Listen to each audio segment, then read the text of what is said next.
Let's get going then. So thank you everybody for joining. As we say, today we're going to take you through our Redstor solution for 365 and Entra ID, how you can use these solutions to help increase or strengthen your security posture for your end customers. We're running this webinar with PRODATA, of course, one of our chosen and key distributors within the African region and globally for the Redstor solution. So thanks to Leon for joining us as well. Look, we're going to keep this quite short on the slides, and we'll do a lot around a live demonstration so you can see the product in action, see the solution as it would work for you and how you'd support your customer base. So without further ado, let's quickly set the scene on who Redstor are and what we do. Like I say, we won't spend long here before we jump into the live demo. So just a very quick overview, kind of a nerve center, if you will, of all the different areas that Redstor tap into and protect on behalf of your customers. Now, of course, the focus today will be around these cloud and SaaS areas like 365 and like Entra ID. But as you see, we've got a lot of different areas within other, or a lot of different integration, I should say, within other different areas. So we can cover a lot of customer environments in hybrid setups, a lot of customers going through that digital transformation. And of course, we can support throughout that as well. Now, just a quick note on the Redstor architecture. Most importantly, when we look at these cloud providers like Microsoft 365, we want to ensure that we store the backup data outside of these cloud provider environments to give us the redundancy, give us the peace of mind that if there's any issues within those primary environments, the backup copies and 2 copies of that backup data are completely separate, giving you that true redundancy outside of these environments. Now, as you'll see, all of this is managed centrally from a single console, which we'll jump into on the live demonstration. But just before we get into that, I wanted to touch on some of the challenges that we see out within the industry at the moment. So we won't touch on all of these. I'm sure some of these will ring true to you, of course, but some of the key ones that we see for yourselves as partners and resellers. Managing multiple vendors can become challenging, of course. It leads to additional administration overhead and links nicely into this down here, the lack of time and resources and having to actually spend the man hours, as it were, administering these solutions. Ultimately, it is a backup and recovery solution. We want it to be something that sits in the background and works as expected. And if it hasn't, it will tell us without us having to manually seek that information. Of course, a couple of other points here really important to note across the bottom, like data sovereignty and regulation and compliance. They go hand in hand, of course. We need to ensure that we're storing data within the right place across the globe. We'll touch on, of course, how we do that as well. And the regulatory and compliance side, ensuring that we store data for long enough to meet those compliance requirements. Ransomware is never going away, of course, and only growing, always a threat to environments, and a solid backup solution is key to how we respond to those potential ransomware threats, of course. So, as I say, I'm not going to spend too long here on these slides themselves. I want to show you the solution in action. So let's jump into the Red app itself so you can see that here. Okay, so the first thing we see is our customer's view. This is really important for you as resellers of the solution and how you would manage your customer base as well. Oh, sorry, that's just disappeared. Back up. Sorry, there we go. So as I was saying, really important in terms of how we'd manage the customer base. It falls in line with your customer hierarchy. So you see down the left side here, we've got individual areas for each of those customers. And if we jump into one of those individual end users, we see we get all the different expected reporting information there at the individual customer level as well. Now, of course, the focus, as I say, is around 365, Entra ID, lots of other elements here that we'd be happy to talk to you about in more detail at another point as well, of course, but there's lots that Redstor can do. We don't want to delve into each of these at the moment. The focus, of course, being these cloud applications. So we'll come back to the dashboards in a moment and talk about some additional layers of protection around customer data as a whole. But if we look at 365, first of all, we want to make this as simple as possible to onboard, to manage in life and to protect when, and to recover, I should say, when it comes to those all-important recoveries. So for that initial onboarding, as you see, we can just select one of these that we want to protect, and we simply authenticate with our 365 admin credentials. Really easy to go through that onboarding process for customers, and it takes a matter of minutes to protect all of the 365 data, and as you'll see, the Entra ID tenancy as well. So once we've accepted that permission set, we can then select the users that we want to protect on behalf of the customer. We have two different options for how we select those users as well. We can either protect based on existing groups or users as a flat user selection, as you'd imagine. So the key point here with either of these, whether it's groups or users, we ensure that we include new accounts that are added moving forward.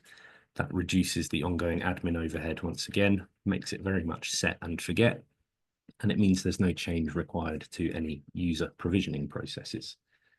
And with groups, as you can probably imagine, when you select a group, if a user is then added to that group within Entra ID, that user will be protected moving forward as well if we selected this Active Directory synced group, for example. So how do we bill against the 365 solution? That's important, of course. It's all done on active and inactive users. So an active user, of course, somebody who is currently licensed within Microsoft 365, an inactive user being a user who we were backing up and they're now unlicensed. So we retain that inactive user data moving forward for recoveries of levers of any organization. Shared mailboxes are free of charge as well. So any shared mailbox data that is not billed in line with the commercial model. So we make it very easy to understand what you're being billed for your customers so that you can then pass that on to your customers. From there as well, of course, that will fall in line with the invoice, and all of the invoices fall in line with the customer structure on the Redstor platform too. So it all makes it very simple to understand on a monthly basis what that bill looks like. Now, if we have a look at some of the different recovery capabilities, of course, like I say, the backup is crucial, but how we recover that data, very important. Just a quick note, the backups, of course, are directly from Microsoft to Redstor using the Microsoft APIs.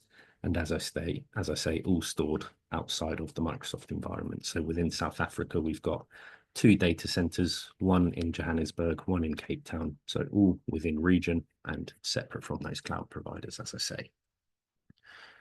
Now, if we jump into a mailbox from our list of backed up users, from any recovery point that we've got held in retention, we can do a single item recovery. And just a note on the retention periods, the retention is unlimited. Default is 7 years out of the box. We tend to see that financial regulations need 7 years data stored for compliancy reasons, as an example, but absolutely we can set unlimited retention if we need to keep something for a very, very long time. Now, if we go into the selected data source within the Exchange mailbox, you'll see as well we do support online archives or in-place archives from Microsoft. So if there has been any migrations from those legacy Exchange environments, we can still support those legacy mailboxes as well. And then from within that recovery view, you'll see that we can select single emails. We can do a search for metadata across the mailbox as well. So that can be on subject or sender. And we can also narrow down the date that the items were received to help us find the right emails there. So really easy to track down the right items on behalf of the end user, if that's the request. And from there, we get 2 different recovery options, as you see. So one of those, restore to a new folder. The behavior there is that the user we are recovering, we will restore directly into their Exchange mailbox. But importantly, it won't overwrite any existing data. As you'll see, just scroll back to one that was in place previously. We've created this separate folder within 365. So it's here because it's been backed up after being recovered, but it's intentionally non-destructive for any data that already exists within the mailbox. And from there, you'll see we get the full structure and all of the items within that we've recovered as well. So you can use that to get an element of self-service around the Exchange data. A user can ask for maybe a full inbox folder to be recovered, and then they can go and find the relevant items and they can move them into the right folder. The other option, of course, as you would have seen in the recovery view, is to export to a PST file. So that does, as it says there, but it gives you a flat PST file that will allow you to then investigate the data elsewhere if that's required, or potentially upload into a new mailbox if that's the requirement for that data set as well. So it gives you flexibility around how you recover the Exchange data. Now, if we have a quick look at OneDrive, SharePoint and Teams, a lot of similarity through this single item recovery wizard, but just to cover off a quick difference, you do get a little bit more flexibility when restoring back into OneDrive, SharePoint and Teams, because you can do an overwrite option. The reason that is because, of course, with Exchange, we don't want to compromise any existing Exchange audit trails against the emails, hence the reason we put that data set alongside when we restore. But with OneDrive, SharePoint and Teams, you've got a little bit more flexibility there, restoring back into the Microsoft environment. Now, 9 out of 10 times, realistically, recoveries back into Microsoft 365 are going to be the most common requirement. A user will need, maybe a folder or handful of files restored, certain emails restored back into that front end environment. But what we need to think about as well is those scenarios where perhaps there's an outage within 365 itself. And just last year, we saw a SharePoint outage globally. It meant, of course, I'm sure everybody on this call was affected. It meant that nobody could access that what is now critical SharePoint data because the front end environment wasn't allowing them to. Now, in that scenario, of course, as I say, after everyone moving all of their data sets up into these cloud environments, COVID and the past couple of years after that, the usage has just grown and grown. And these are now our critical data sets that users are working on multiple times throughout the day. That means, of course, if we can't access it, we're a little bit stuck. And that's where the business continuity side of things comes into play.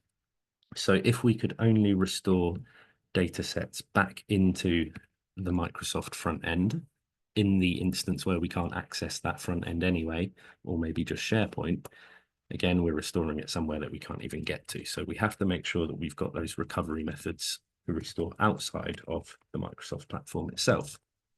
And that's what the instant data technology through Redstor does. And this is one of our key features. Really quick way of restoring large data sets, can be used across all of the different Redstor products, but particularly for SharePoint, as I say, with it being that critical shared data set, what we don't want to have to do is, in the event of that recovery being required, we don't want to have to restore maybe 1 or 2 terabytes, even larger, of these large SharePoint sites for the users to then get access to what they need at the time of that outage. The reason that can be difficult is because, of course, the nature of these SharePoint sites is that they're quite sprawling as people save data all over the place. So it's difficult for somebody administering the recovery to manually cherry pick those subsets of critical data. Of course, the people who know what they need access to are the users. So what we do is we put the power in the end user's hands to drive that recovery, and they get instant access to those files. So you'll see here again, imagining that scenario where we can't access data in SharePoint itself, we need to then restore that somewhere else as a temporary measure. This instant data method is very similar to a video streaming service, something like Netflix, YouTube, Amazon Prime, whatever it might be.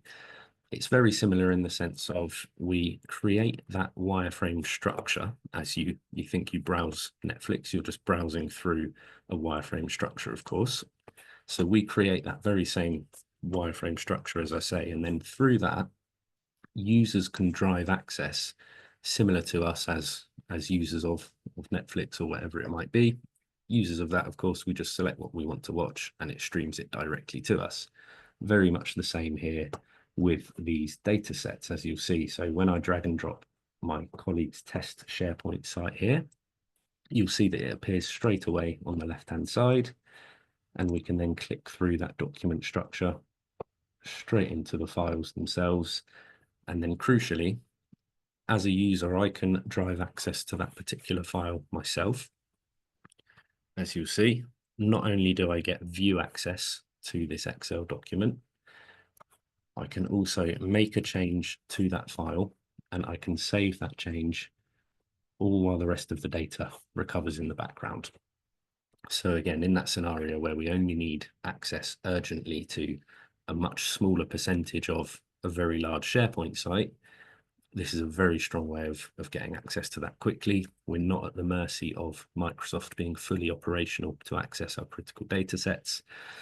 And the users can drive that as well, because we can present this to them over maybe a share, and then they can just access that themselves. So really powerful business continuity method there. Now, you probably saw there was a second instant data method listed there. We'll have a quick look at that. It's a really good method to get visibility across every recovery point held in retention for maybe a particular SharePoint site or a OneDrive user. You can send a link to the OneDrive user directly themselves, because as you see, got the copy option here, and there's still the timed security controls in place with the expiry.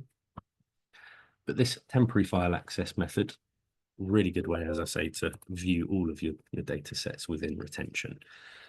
And of course, if you think with that unlimited retention, that's going to be a lot of data once all those recovery points are taken into account. But as you'll see, this uses no local storage at all to support the recovery.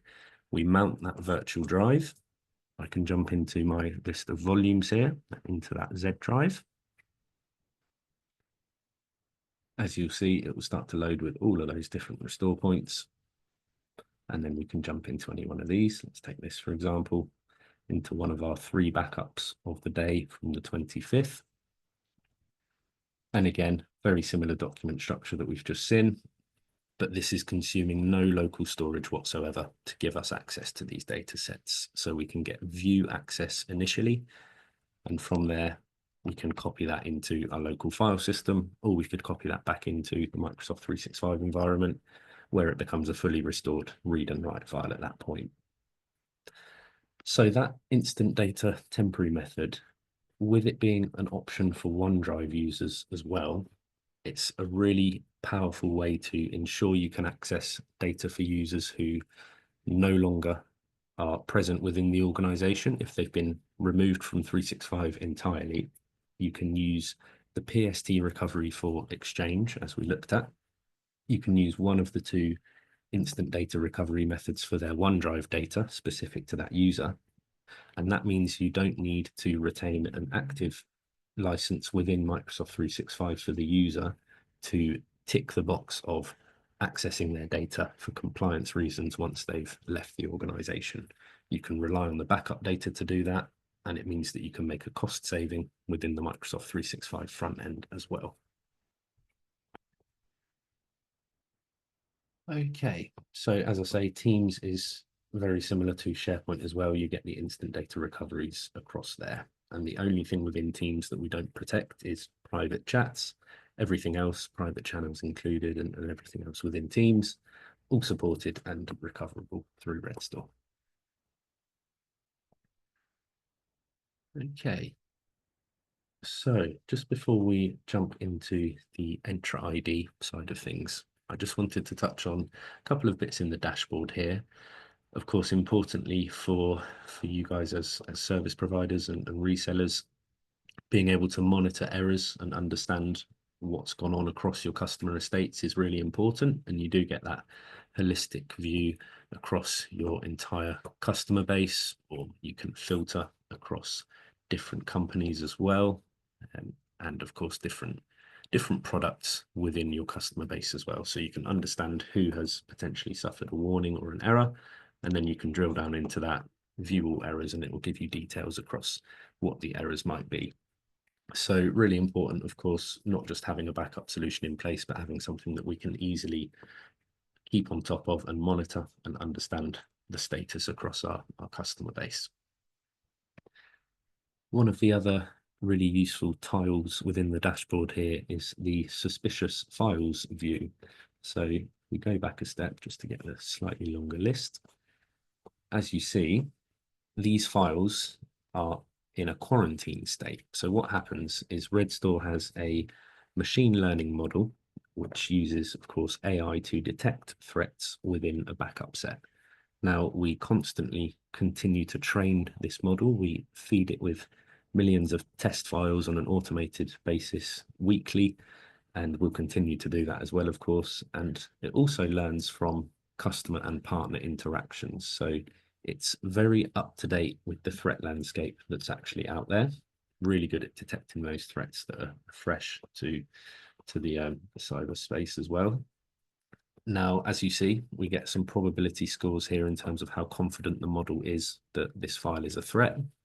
And from here, we can then take further action. And this is all around securing our backup data and making sure that when we recover, we are restoring healthy data back to our customer environments.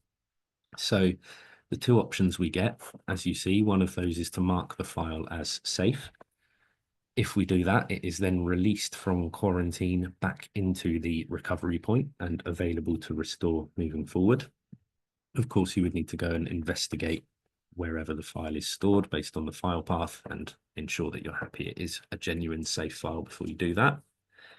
The other option, as you see there, is to delete that file from the recovery point. Now, Redstor storage is fully immutable, so it's just a soft delete on that particular file. It blocks that file permanently from being recovered moving forward. And the thinking behind that is, as you probably will have all seen, these cyber attackers will gain access to the network. They'll then leave dormant malware for maybe 4 weeks, 6 weeks, until it eventually activates. And then when that happens, the victim of that attack, of course, thinks, right, everything was working yesterday or the day before. Let's restore and roll back to one of those available recovery points. And by doing so, they can restore dormant malware back into the primary environment. And of course, that will then activate again, and they find themselves in a vicious cycle of continually being hit by that ransomware. So it's really important that we're able to clean these data sets before they're restored back into that primary environment. Okay, so I'm just going to pull up a couple of the slides again, just to cover off some of the high level bits around Entra ID, and then we'll jump back into a quick demo of that as well, of course. So Entra ID is a really common attack vector now for these cyber criminals. Of course, we've already covered what we do around the 365 stack there. Lots of customers making use of different Microsoft resources like Azure, SQL, virtual machines, and we do have areas of Azure that we protect as well, which we can always cover at a later point. But Entra ID, being previously Azure Active Directory, is, as we say, one of the really common attack vectors now. It's had a huge increase in password brute force attacks in the last year. Of course, some of these will be successful. And enterprise applications are really commonly used, even across the SMB space now. These organizations can have between 100 and 150 enterprise app registrations easily. And of course, so many people concurrently using Microsoft services, logging in and out. There's, you know, over 500 million daily active users on this, which means if we look at a risk assessment matrix, the likelihood of Entra ID being the vector for an attack is very high, with so many attacks across the last year.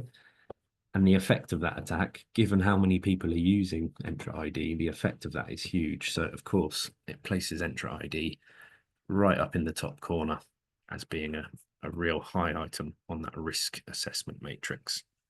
So Entra ID, of course, is Microsoft's identity management system. So for me, when I log into my machine in the morning, log into anything within the 365 platform, of course, I authenticate, and that is using Entra ID to give me that access. So really important for roles, permissions, and access to many different systems across our environment now. And what that means is if it is impacted, it can have such a huge impact on things that we might not even consider being related, you know, financial systems, ERP systems, for example, all access to these is governed ultimately by Entra ID. So we're going to look at just a couple of quick examples here of why Entra ID attacks can be so damaging. Of course, these are quite large scale examples, being two very big casinos over in the United States in Vegas. Personally, I've never been. I'd come back with my pockets a lot lighter, but we'll have a look at these two attacks that the two suffered. And what's really interesting is, of course, it's the same attack vector and the same threat, actually. So for these two similar businesses, as you can imagine, it was all targeted around their identity management systems. As I say, it was the exact same cyber threat. So what happened is an employee got a text message through from their Okta system, which is a kind of an alternative to Entra ID identity management system, of course. Now, this employee absent-mindedly just clicked the link thinking it looked genuine. And then as you see at the bottom, the attackers got access to the network and managed to encrypt everything across the system. So as you see, it only took them 14.5 seconds to encrypt everything within their identity management system. Now, what's interesting is that these two responded very differently to this attack. So we'll have a quick look at one of these first, MGM Grand. Understandably, their approach to their identity management system being compromised was to shut down that system immediately. And I think all of us here on this call can understand that. That's logical. You think, okay, attacks happened here, let's ring fence that so that it can't spread elsewhere to the environment. But what they underestimated was just how important that identity management system is across the entire environment. And this is a really good way of picturing it. Of course, they've got lots of huge, beefy servers, lots of resource, large tenancies within, you know, 365 or whatever it might be. But all of that is propped up by that tiny little piece being the identity management system. And if you take that away, the dominoes start to fall, as it were, and it takes everything else down with it because nobody can access these things. So as a result, they had to then attempt to rebuild their systems from the bottom up. And that meant that they were posting some very desperate job adverts on LinkedIn. You can see here some of the interesting bits here. $100 an hour, expected to work 10 hours a day, 7 days a week, just to bring these systems back online. So they really did throw kind of all hands to the pump, as it were, getting everything back up and running, because for a casino, every minute, every hour they're not trading is money loss, of course. Now, this led to months of downtime. As of recently, they did have some systems still down that I think they've now been able to resolve. But of course, customer info was leaked as part of the, I guess we'll call it, negotiations between the ransomware attackers, still holding the data to ransom throughout that time period. And it's just meant that, of course, their entire business was impacted for months. And you see the impact and how difficult it is to get back online, all because of a dodgy text through their identity management system. Now, very quickly here, Caesar's Palace, exactly the same attack as we say, but their story is a little bit shorter. The attackers placed a ransom on the data, 30 million US dollars. That's a lot of money.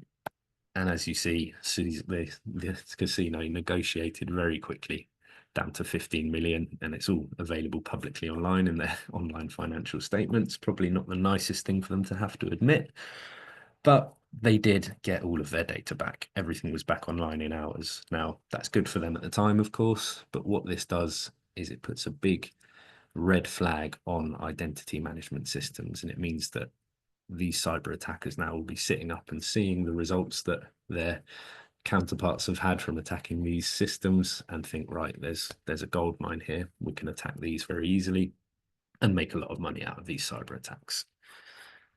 So how would Redstor have helped in that scenario? Importantly, we have independent two-factor authentication from Entra ID. So if that environment is compromised, you're still able to use your Redstor authenticator code from your mobile authenticator app to access the Redstor backups, reinstate everything within Entra ID, and you've rolled back from that attack very easily. So, as I say, those are some grand examples of the impact that Entra ID attacks or identity management system attacks can have. But if we take it down a little bit to kind of bring it into our space and how it can be relevant to everyone here. So we had a customer who we were talking with. It was an MSP. They changed the distributor for their 365 licenses, as you see there, across a large customer base. Now, in doing so, quite awkwardly, every single alias for those users was lost. So essentially the name within Entra ID, the email address, I should say, that was lost, which has a lot of knock-on effect. If you think there's different workflows and processes that run off the back of email automation and things like that, causes a lot of impact across their customer base. Now, awkwardly, as part of their change to the distributor, the other one that is, neither the MSP or the customer had any knowledge of what these aliases should be. They didn't have a long list that they could just pull back and go through. So embarrassingly for the service provider, they had to go and ask each and every customer for what they wanted their aliases to be, and then they had to go and input that config manually within Entra ID itself. And as you can imagine, that's not a quick process. That takes a long time.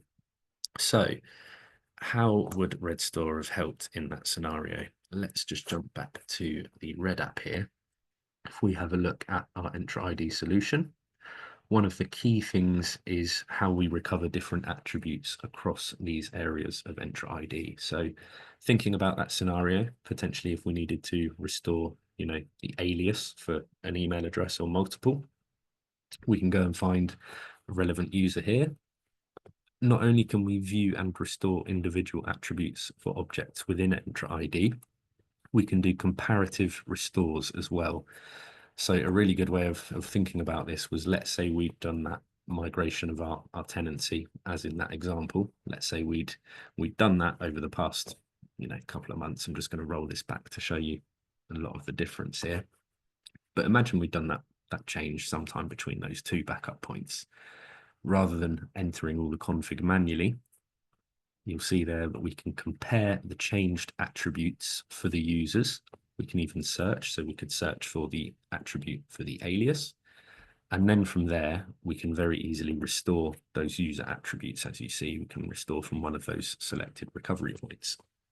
It's really easy to do, much quicker than manually doing everything by hand, of course, and it gives you visibility across any changes within a user. So if there had been potentially inadvertent changes that we didn't know about, it's great to be able to spot those as well. So at the moment, in terms of our support within Entra ID, as you see, we support users, groups, admin units, and roles, but we're not stopping there, of course. I'll just very quickly show you a roadmap of what we've got around Entra ID and what's coming. So we're about here. Product trials are now available for Entra ID. 30-day trials are, I'll just cover that in this slide actually. 30-day trials are available for Entra ID. Really easy, takes 60 seconds to onboard, unlimited usage on that trial. And if they do move into production, as you see there, you retain 30 days of restore points on that conversion to a premium license. Now, what we've got coming, as I say, we've just gone past this point. So next on the list, and quite soon around the corner actually, is conditional access policies that will protect. That's of course really important for hybrid environments now, people managing access for certain devices in different locations. And they're quite complex, of course, to manage. So being able to roll those back easily will be a big bonus. And moving further out from that, we'll be looking at the Intune configuration. So everything within the Intune section of Entra ID makes that device management a lot easier.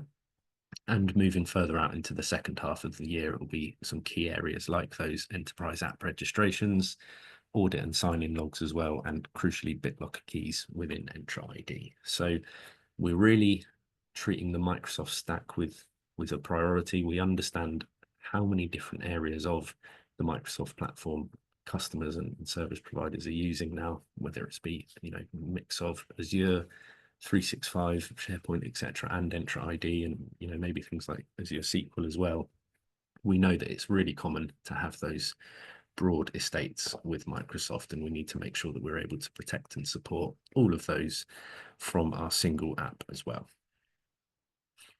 So if we have a very quick look at the pricing structure for Entra ID, very easy to understand who would be classed as a user for the Entra ID billing model. So again, it's done on a per seat or per user basis. Very easy, you can just jump straight into the list of users within Entra ID. Importantly, we don't count guest users, so they're not billed or protected, I should say, so they don't count towards the cost. Just need to put a filter in the top for a member, and from there, it's that figure at the top that we need to know about. So one key area, of course, we've had a look at Entra ID, had a look at 365. They are two individual products, but very importantly, what we have at the moment, and this is on offer until the end of March, so the 31st of March, 30% off the Entra ID product alone, or if you purchase both together, 40%